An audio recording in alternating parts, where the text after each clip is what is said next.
नमस्कार मेरे प्यारे साथियों, एडुसिला में आपका स्वागत है। आशा करता हूँ आप सब अच्छे होंगे। तो जैसा आप जानते हैं आज है 11 दिसंबर। तो हमारे सगुन सीरीज में आज 11 दिसंबर को टॉप 11 क्वेश्चन आपको बताने जा रहे हैं। तो चलिए चलते हैं क्वेश्चनों की ओर। ठीक, क्वेश्चन की ओर चलने से पहले आपको पता है क्या करना है। तो लेते हैं भगवान का नाम। नमः पार्वती पते हर हर महादेव। उसी के साथ पहले क्वेश्चन की ओर हम लोग बढ़ते हैं। तो देखिए इसमें क्या लिखा है।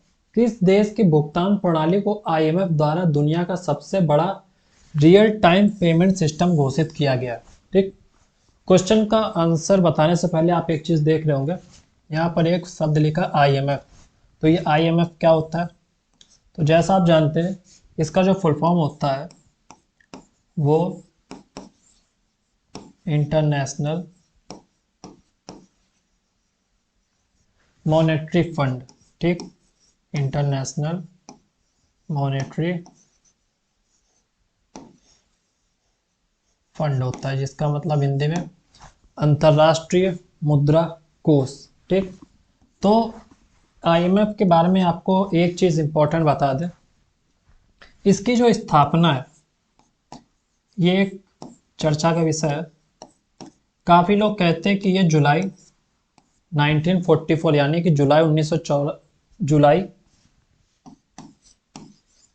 1944 ठीक को स्थापित किया गया। ठीक, और कुछ लोग कहते हैं 27 दिसंबर 1945 को।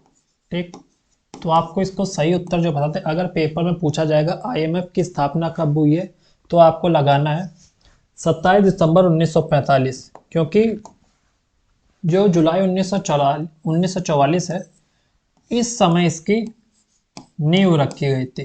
ठीक, नींव रखी गई थी किसमें?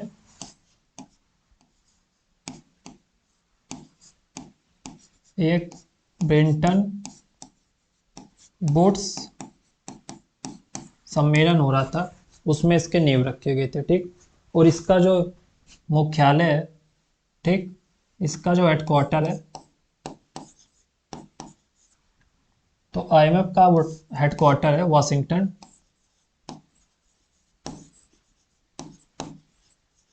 डीसी, यानी कि यूएसए में।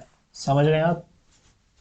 अब इस क्वेश्चन का आंसर देख लीजिए। तो आईएमएफ द्वारा दुनिया का सबसे बड़ा real estate time payment system किसे घोषित किया?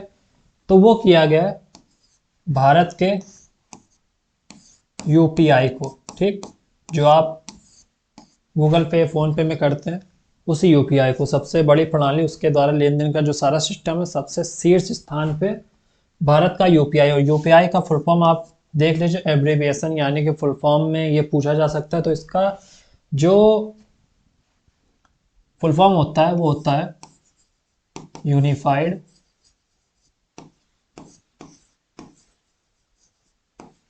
Payment interface. ठीक, ये इसका फुल फॉर्म होता है और इसका जो आंसर होगा वो ए है। बाकी आप आईएमएफ के बारे में आपको बता दिया, इंडियन इंटरनेशनल मॉनेटरी फंड, अंतर्राष्ट्रीय मुद्रा कोष, इतना आप समझ गए। अब चलते हैं अपने अगले क्वेश्चन की ओर। ठीक, तो देखिए इसमें क्या लिखा है। पेटा इंडिया के पर्सन ऑफ द ईयर 2025 पुरस्कार से किसे सम्मानित किया गया? ठीक, सबसे पहले आपको आंसर बताने से पहले पेटा के बारे में बता दें। तो पेटा, ठीक, PETA, इसका जो फुल फॉर्म होता है वो होता है पीपल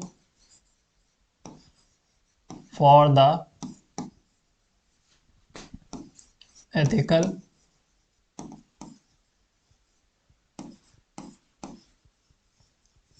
ट्रीटमेंट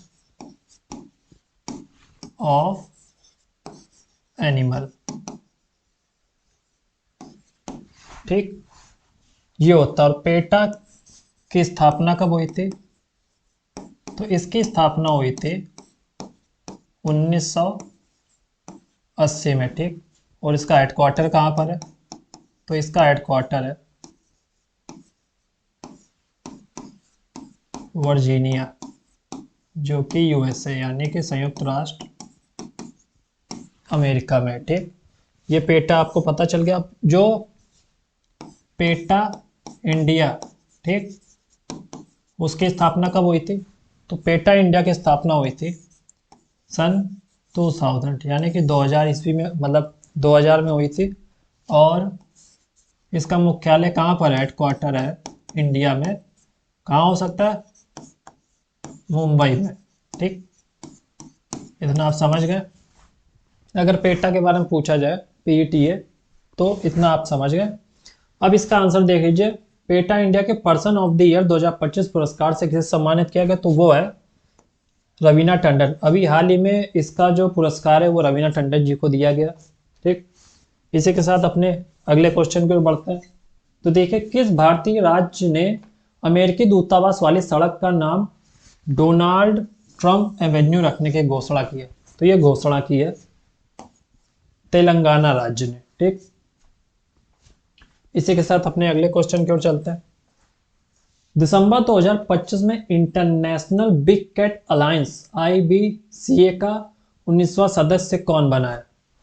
तो मेरे प्यारे साथियों, इसमें क्वेश्चन अभी ऐसे लिखा, इसमें क्वेश्चन ऐसे भी लिखा जा सकता है कि दिसंबर 2025 में रसिया IBCA का कौन से नंबर का सदस्य बना है? जैसे कि आप इसमें क्वेश्चन देख लीजिए, 19वां सदस्य, ठीक। और कौन बना है? रूस। रूस की राजधानी मॉस्को, और इसकी जो करेंसी होती है क्या है? रूबल।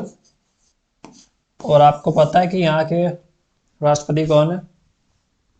व्लादिमीर पुतिन, जो कि अभी हाल ही में इंडिया में आए थे और जिन्हें 21 तोपों की सलामी भी दी गई थी, ठीक है। न्यू दिल्ली में मिले थे प्रधानमंत्री मोदी जी रूस शिखर सम्मेलन में जो होना था उसके लिए। इतना समझ गए आप। और अब आप देख लीजिए IBCA यानी कि इंटरनेशनल बिग कैट अलायंस, ठीक। अब आप ये समझ लीजिए कि ये किसके लिए होता है?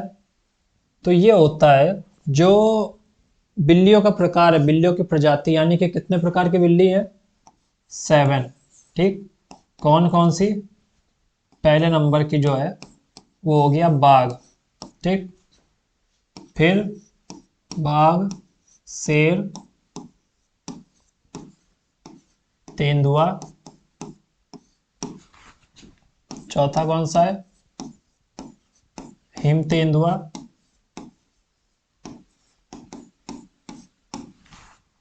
पांचवा चीता, छठवा जैगवार, ठीक। कुड़ी कैंडी मैं पहला जैगवार ले लूँ, ठीक। फिर जितना मर्जी प्यार ले लूँ। इसी के साथ 6 हो गया। सातवां कौन सा है? प्यूमा, ठीक। प्यूमा यानी पूमा, जिसके आप शूज पहनते हैं ब्रांड, वो हो गया, ठीक। तो इसके बाद IBCA की स्थापना कब हुई थी? तो इसकी जो स्थापना हुई थी वो हुई थी 9 अप्रैल 2023, अभी हाल ही में हुई है, ठीक। और इसका सही उत्तर है रूस। इसी के साथ अपने अगले क्वेश्चन की ओर चलते हैं। तो देखिए,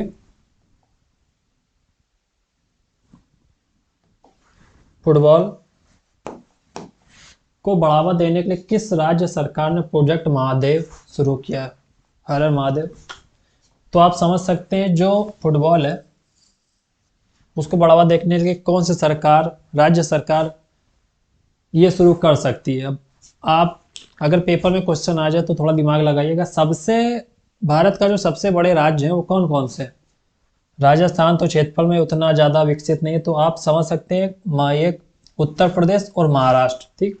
अब आप उसमें भी देखिए, उत्तर प्रदेश ज़्यादा खेल कूद के मामले में फुटबॉल और में कौन सबसे ज़्यादा योगदान दे सकता है? तो वो आप समझ जाइए महाराष्ट्र, मुंबई, यानी कि जो अमीर है, जहाँ के बॉम्बे, समझ सकते हैं सब हीरो हीरोइन बनने जाते हैं, तो वही जो महादेव की शुरुआत हुई है और वहीं पर हुई है, ठीक। इसी के साथ अपने अगले क्वेश्चन की ओर चलते हैं। तो अगला क्वेश्चन है, भारत का दूसरा और राजस्थान का पहला, ठीक, भारत का दूसरा और राजस्थान का पहला अंतरराज्यीय बाघ स्थानांतरण किस टाइगर रिजर्व में किया गया है। ठीक, तो इसका जो किया गया है वो है रामगढ़ विषधारी टाइगर रिजर्व। ठीक, और आपको एक चीज ये बता दें कि ये रणथंभौर, सरिस्का टाइगर रिजर्व और ये मुकुंदरा हिल्स टाइगर और ये राम, सही उत्तर तो ये हो गया। और ये जो चारों हैं ये सारे राजस्थान में ही है। समझ में आ रही है आपको बात? जितने भी रिजर्व टाइगर रिजर्व है ये सब राजस्थान में ही। वैसे भी क्वेश्चन आ सकता है रणथंभौर कौन से स्टेट में है, तो राजस्थान में। इसी के साथ अपने अगले क्वेश्चन की ओर बढ़ते हैं। तो हमारे अगला क्वेश्चन जो है, अखिल भारतीय फुटबॉल महासंघ AIFF सुपर कप 2025-26 का खिताब किसने जीता है? तो इसका जो सही उत्तर हो जाएगा वो हो जाएगा FC गोवा। ठीक, समझ गए इतनी बात आप? इसी के साथ अपने अगले क्वेश्चन की ओर चलते हैं। किस शहर में स्क्वैश विश्व कप 2025 का आयोजन किया गया? तो बता दें किस शहर में किया गया, तो ये है भारत के चेन्नई शहर में इसका आंसर है। मतलब भारत के चेन्नई शहर, यहाँ पर इस विश्व कप का आयोजन किया गया। ठीक, अब इसी के साथ आप एक ये देख रहे कुआलालंपुर मलेशिया। ठीक, तो यहाँ पर जो है आप जानते हैं एशियान को, आसियान। ठीक, the association of south east Asian nation, इसका जो फुल फॉर्म है ये है। और इसकी जो कौन से नंबर की, अभी जो हाल ही में लेटेस्ट में अक्टूबर में 47, हालांकि 46 भी हुई थी, 46 और 47 नंबर की जो यहाँ पर मीटिंग हुई थी वो मलेशिया के कुआलालंपुर में हुई थी। ठीक, और इसमें कितने देश हैं? पहले जो थे 10 देश थे। ठीक, उसके बाद हाल ही में 11वां सदस्य और बना है। ठीक, और जो 11वां सदस्य बना है उसका नाम है तिमोर लेस्ते। ये लेटेस्ट जो देश है ये अभी अभी ये आसियान में इसका सदस्य बना है 11वें नंबर का। ये क्वेश्चन आप समझ गए, ऐसे भी पूछे जा सकते हैं। इसी के साथ अपने अगले क्वेश्चन की ओर, और आसियान का जो मुख्यालय है वो है इंडोनेशिया के जकार्ता में। ठीक, ये भी क्वेश्चन है आपके लिए, इंडोनेशियन के जकार्ता में आसियान का मुख्यालय। इसी के साथ अपने अगले क्वेश्चन की ओर चलते हैं। तो हमारा जो अगला क्वेश्चन है, किस भारतीय निशानेबाज को दोहा कतर, ठीक, में आयोजित ISSF का पीपल्स चॉइस पुरुष एथलीट ऑफ द ईयर चुना गया? तो ये चुना गया जोरावर सिंह संधू को। ठीक, एक संधू उंदासी जिसका नाम था जोरावर सिंह संधू, उसे ने भारतीय निशानेबाज को दोहा कतर में आयोजन ISSF पीपल चॉइस पुरुष एथलीट ऑफ द ईयर 2025 चुना गया। ठीक, इसी के साथ अपने अगले क्वेश्चन की ओर चलते हैं। तो देखिए, यूनेस्को ने वर्ष 2025 में किस भारतीय पर्व को अमूर्त सांस्कृतिक विरासत सूची में शामिल किया गया? तो अमूर्त विरासत सांस्कृतिक सूची में जो शामिल हुआ है वो ये दीपावली। ठीक है, दिवाली। तो आज के जो टॉप 11 क्वेश्चन थे जो कि पेपर ओरिएंटेड आपको बताया जाते हैं और पढ़ाया आपको वही जाएगा जो पेपर में पूछा जाएगा। बाकी इधर उधर का कुछ भी चीज़ आपको सीट में नहीं डालेंगे, PDF में। और आज के लिए बस इतना ही। अगर आप YouTube यानी कि वीडियो जो नए देख रहे हैं वो वीडियो को लाइक और चैनल को सब्सक्राइब कर दें। और आज के लिए बस इतना ही। धन्यवाद, मिलते हैं कल आपसे।